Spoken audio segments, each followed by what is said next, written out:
अस्सलाम वालेकुम, शलोम, शुभमस्तु, सत श्री अकाल, हालेलुया और भी क्या होता है। मैं आज डिमोनिक पोजीशन और एग्जॉर्सिज्म के बारे में बात करना चाहता हूँ। डिमोनिक पोजीशन यानी भूत प्रेत वगैरह घुसना किसी में, और एग्जॉर्सिज्म यानी झाड़ फूंक के ज़रिए फिर उसको निकालना। अब देखिए, मैंने पिछले एक वीडियो में कहा था ओकम्स रेज़र। वो ये है कि पहले जब कोई चीज़ होती है उसकी सिंपल एक्सप्लेनेशन ढूंढनी होती है, ठीक है ना। उसके बाद कॉम्प्लेक्स पे जाना होता है जब कोई भी सिंपल एक्सप्लेनेशन ना मिले। कोई वाक़या हो गया, कोई इवेंट हो गया, तो पहले ही सुपर नेचुरल पे जंप नहीं करनी है। पहले देखना है कि कहीं उसके नेचुरल कॉजेज़ तो नहीं है। अगर सारे नेचुरल कॉजेज़ एग्जॉस्ट हो जाएं तो उसके बाद हम सुपर नेचुरल के बारे में सोच सकते हैं। जैसे कि पहले मेडिवल दौर में मिर्गी आती थी, किसी को एपिलेप्सी होती थी, तो लोग समझते थे कि इसमें बदरू या कोई बुरी आत्मा घुस गई। तो बाद में पता चला कि एपिलेप्सी है, मिर्गी की एक बीमारी होती है। तो इसी तरह से आज भी अब ये साइकोलॉजी ने बहुत तरक्की की है, नफ्सियात ने, ये जो मानसिक विज्ञान है, तो बहुत सारी विचित्र, अजीब व गरीब बीमारियां हैं।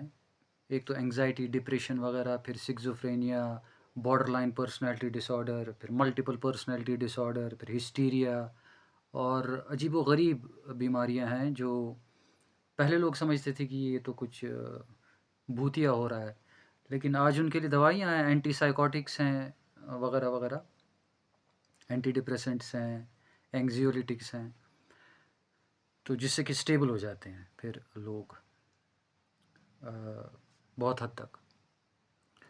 तो इसी तरह जब आप देखें कि कोई अजीब बिहेवियर कर रहा है, तो सबसे पहले इस कंक्लूजन, इस नतीजे पे नहीं पहुंचना है कि उसको भूत घुस गया है, ठीक है ना।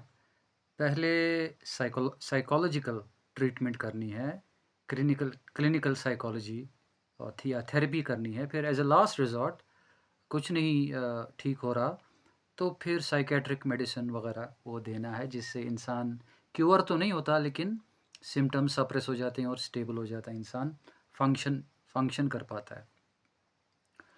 तो मैं एक वाक़या कहूँगा अपनी ज़िंदगी का कि 2011 में मुझे शदीद पैनिक अटैक्स आते थे, और परसेप्चुअल डिस्टॉर्शन, टांगे बैठ जाना, ट्रेमलिंग, शिवरिंग, सांस बंद हो गई, लग रहा है हार्ट अटैक आ जाएगा, हर एक चीज़ से डर लग रहा है, और वो उसी को समझ आएगा जिसको ये होता है।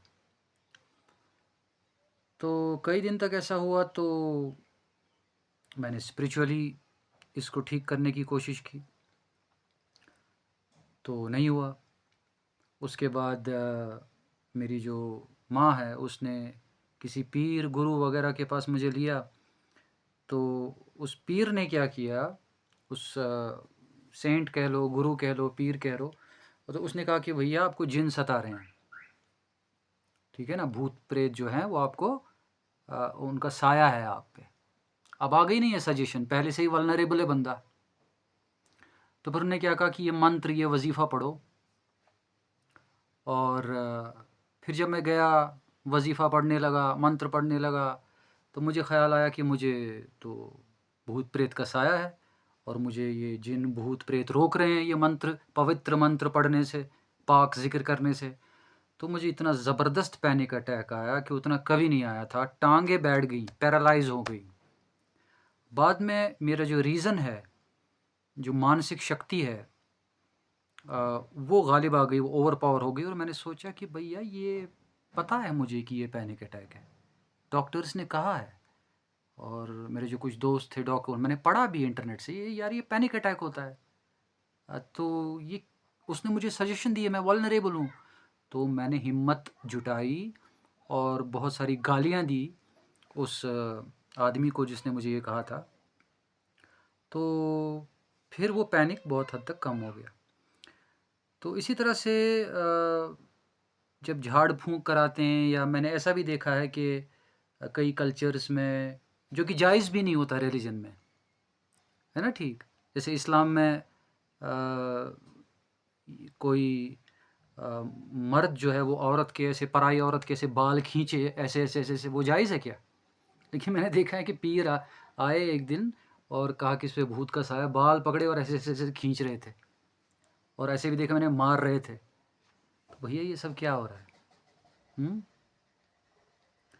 तो बस मेरी गुजारिश इतनी है कि जब ये अजीबोगरीब बिहेवियर हो तो क्लिनिकल साइकोलॉजिस्ट के पास इसकी असेसमेंट होनी चाहिए, इसका विश्लेषण एनालिसिस होना चाहिए, तज्जिया होना चाहिए, और अगर ये परसिस्ट करता है, लगातार रहता है, तो इसके लिए साइकेट्रिक दवाइयाँ हैं। देखिए, आम एंग्जाइटी डिप्रेशन होगा, उसको कोई नहीं कहेगा कि ये भूत घुस गया, वो तो मेलंकली है, अफसरदगी है, घबराहट है। लेकिन और भी बीमारियाँ हैं, सिक्सोफ्रेनिया है, या इवन बाइपोलर है, जिसमें मेनिया में इंसान कुछ भी कर सकता है, और या मल्टीपल पर्सनैलिटी डिसऑर्डर है, या हिस्टीरिया है, ठीक है ना? तो उसमें अजीब व गरीब चीज़ें हो जाती हैं, इंसान को लगता है कि भैया इसके अंदर कुछ घुस गया है। तो मैं इनकार नहीं कर रहा हूँ सुपर नेचुरल से, मैं बस ये कह रहा हूँ कि अगर देखिए, मेरा दोस्त आया दिल्ली से, कश्मीरी, मैंने पहले भी कहा था, एक शख्स कह रहा है कि वो जहाज़ से आया, दूसरा कह रहा है कि वो उड़ के आया बगैर किसी टेक्नोलॉजी के। ना what is the simple explanation? Simple explanation ये है कि वो जहाज़ से आया, है ना ठीक? तो इसी तरह से पहले आप देखिए कि इन अजीबो-गरीब बिहेवियर्स के साइकोलॉजिकल कारण क्या हैं, और उसके बाद जब कुछ नहीं हो रहा हो, तब हम देख सकते हैं कि कहीं ये कुछ सुपरनैचुरल या स्पिरिचुअल फिनोमेना तो नहीं है। मैं तो अपनी बात कहूँगा कि उस दौर में कोई भी स्पिरिचुअल प्रैक्टिस चली नहीं। तो लेकिन एक बार जब मैंने साइकेट्रिक मेडिसिन खाया एज अ लास्ट रिजॉर्ट, मतलब पहले तो मैंने थेरेपीज़ करने की कोशिश, बहुत कुछ किया, लेकिन जब कुछ नहीं बना तो फिर साइकेट्रिक मेडिसिन खाना पड़ा, ऐसे सारा ही एंटी डिप्रेसेंट्स वगैरह, जो कि लॉन्ग टर्म के लिए होते हैं, और एंग्जियोलिटिक बेंजोज जो कि शॉर्ट टर्म के लिए होते हैं। वो 1 महीने के बाद मुझे पता ही नहीं पैनिक होता क्या है, ठीक है ना, बिल्कुल ख़त्म हो गया। तो उसके बाद फिर मैं आराम से मेडिटेशन भी कर पाया, जो है स्पिरिचुअल प्रैक्टिसेस भी कर पाया। एक बार स्टेबल तो हो जाओ भैया, वरना तो पैनिक में वो हो नहीं पाता है, या एक्सट्रीम एंग्जाइटी अटैक में वो नहीं हो पाता, या एक्सट्रीम क्लिनिकल डिप्रेशन में वो हो नहीं पाता है। तो अब बाकी बीमारियों की तो बात ही नहीं है, मेनिया और साइकोसिस और बाकी चीज़ें। तो कहना ये है कि पहले ही इस नतीजे पर आप न पहुँचें कि भूत प्रेत का साया है। पहले आप जो है एक एक्सपर्ट से उसको एनालाइज़ कराइए, और उस अजीबो-गरीब बीमारी को अगर डायग्नोज़ हो गया वो कुछ है, तो उसके लिए दवाइयाँ हैं। दवाइयों से वो बहुत हद तक सिम्पटम्स सप्रेस हो जाते हैं और इंसान फ़ंक्शन करने करने लगता है। क्यूर नहीं होता साइकियाट्रिक दवाइयों से। उससे क्या होता है कि ये सिम्पटम्स जो हैं वो सप्रेस हो जाते हैं, और इंसान फ़ंक्शन कर पाता है। जो वो भयानक, हॉरेंडस जो वो सिम्पटम्स होते हैं, वो बहुत हद तक दब जाते हैं, सबसाइड हो जाते हैं। तो बस मेरी ये गुजारिश है कि थोड़ा रैशनल इंसान होना चाहिए, ठीक है ना? तो स्पिरिचुअलिटी का ये मतलब नहीं है कि कोई भी सुपरस्टिशन आप अपना लें। तो बस ये मैं कहना चाहता था। धन्यवाद, शुक्रिया।